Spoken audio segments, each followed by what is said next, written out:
But what you remember as your life is not actually what happened in your life. I'm not saying that stuff that you remember didn't happen. I'm saying that's not what happened in your life. I said, well, I don't understand. I don't know. There's several things. One,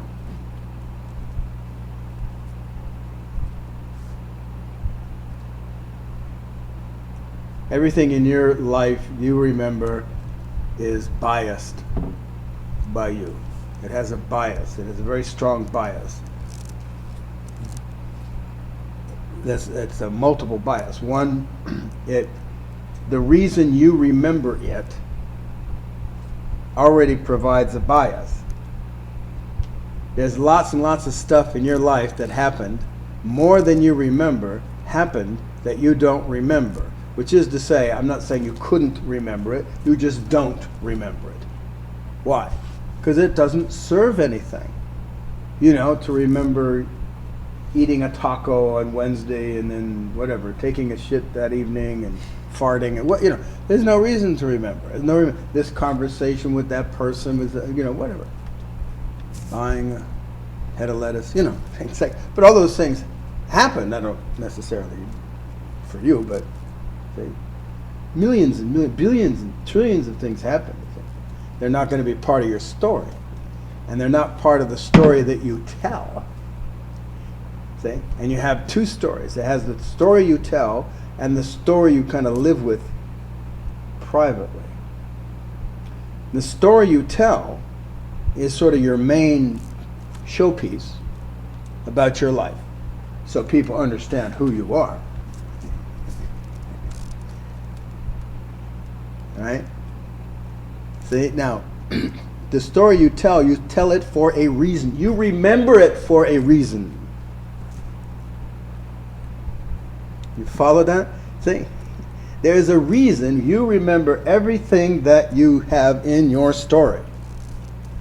You chose those events because it means something to you, right? Otherwise, you wouldn't choose those events in your story. It wouldn't be make up your story or your drama or your movie. Some of it, you know, is to bring out the violins. Some of it is to show what a hero you are. Some of it is to, you know, like your adventures, whatever. Whatever. It's like all this stuff, whatever it is in your story. Whether your story is a comedy or a tragedy or just a drama or whatever. But there's a reason why you remember those things, and that reason, whatever the reason is, the meaning it has for you also biases you in relationship to it. So far so good? See? Like you look at it. See, and the other side of it too, remember, I mean just like ontologically so, is that you're viewing, and nothing else, you're viewing it from your point of view. Even at the time, you were viewing it from your point of view. You weren't viewing from other people's point of view, for example. You weren't viewing it from a outside yourself kind of deal. Or impartially, right? You never reviewed your life impartially, right? So you viewed it from a point of view. And you not only viewed it from a point of view, you skewed the point of view in favor of whatever it is you had going on at the time. And more than that, over time, you've altered the story. You know, whatever, you polished it up, you threw out this part, you embellished that part, you increased the drama of this side, or whatever, say, for the telling. You know, it's more entertaining that way, but also see, it puts you in a different picture. You don't want to, you know, tell a story that puts you in an incredibly bad light. Probably. Unless bad light's what you're up to. You know. It's part of your drama. But usually not. And then you remember, too. And there's stuff you remember, you know, life story you remember. I said life story you tell others and the life story you tell yourself. And the life story you tell yourself, you know, they fit together. Some of it is the same as what you tell others.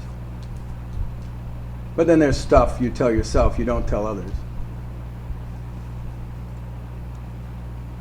You know. See, and all of it is biased, and most of it is being human, you know, in the way the brain works and the way humans work and all that kind of stuff. And this whole business is social self-survival and self-image and everything, you see, is going to distort the story over time. I mean, right away, but also more over time. Because you see, it's then serving a purpose, right? See, it's serving a purpose. Now you got a good tale, and it serves a purpose. Now, I don't know if you've ever managed to, tell a story, and then you tell a story and it wasn't true. That's not exactly the way it was, see? But it sounded better, or it was more interesting or something, and then you told it that way, and then eventually thought it was that way. You forgot that you altered it or changed it a little or a lot. So in any case, for all these reasons, maybe a few more, you see, I'm suggesting your life story is not what happened.